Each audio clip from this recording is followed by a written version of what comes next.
Havalar isindikcə bölgələrdə ilan və zəhərli həşəratların sancması faktları çoxalır. Son 20 gün ərzində Naxçıvanda 6, Şəmkirdə 3, Goranboyda 2, Tovuzda 1 ilan sancma faktı qeydə alınıb və xəstəxanalarda zərdab ehtiyatı məsələsini gündəmə gətirib.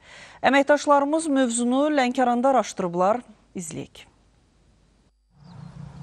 Bu il Lənkəranda 2 ilan sancma faktı qeydə alınıb. Hər iki hadisədə xəstələrə yardım göstərilərək onların həyatını xilas etmək mümkün olub. Lənkəran rayon mərkəzi xəstəxanasından ARB-yə verilən məlumata görə lazımi vaksinlərlə bağlı səhiyyə ocağının ehtiyatı var. 3 ampula vardı. Bizdə olan deməli vaksinlər demək olar ki, polivalent deyilir. Bütün o ilan növlərinə qarşı polivalent vaksin gedir. Həkim bildirdi ki, təsərrüfatçılar əkin-biçin işlərini apararkən əsasən uzunboğaz çəkmələrdən və rezin əlcəklərdən istifadə etməlidirlər. Çünki həmin qoruyucu vasitələr insanın əynində olanda ilan onu sancsa da zəhərini həmin rezin çəkməyə tökür. İnsan həyatı üçün heç bir təhlükə yaranmır. Sakinlər bəzən ilan sancan nahiyəni bağlayır, bəzən isə kəsərək zəhərin təmizlənməsinə çalışırlar. Bu kimi işlərin görülməsi zərərçəkmişin halının daha da pisləşməsinə səbəb ola bilər. Əslində, İmkan daxilində soyuq qoyulmalıdır, ətrafa qorizontal vəziyyət verilməlidir.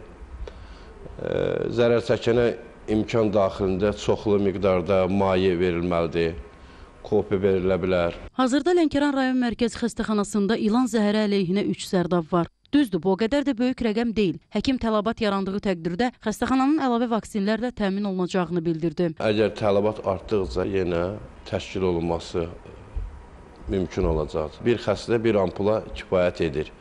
Yəni, müəyyən sistemlər, infuziya aparılır, tədbir aparılır. Qeyd edək ki, çətin tapılan və baha satılan bu dərmanı xəstəxana öz hesabına alır. Zərdab vurulmasına görə əhalidən heç bir vəsait tələb olunmur və pulsuz xidmət göstərilir. Aytən Sakit qızı, Farid Əliyev, Lənkəran.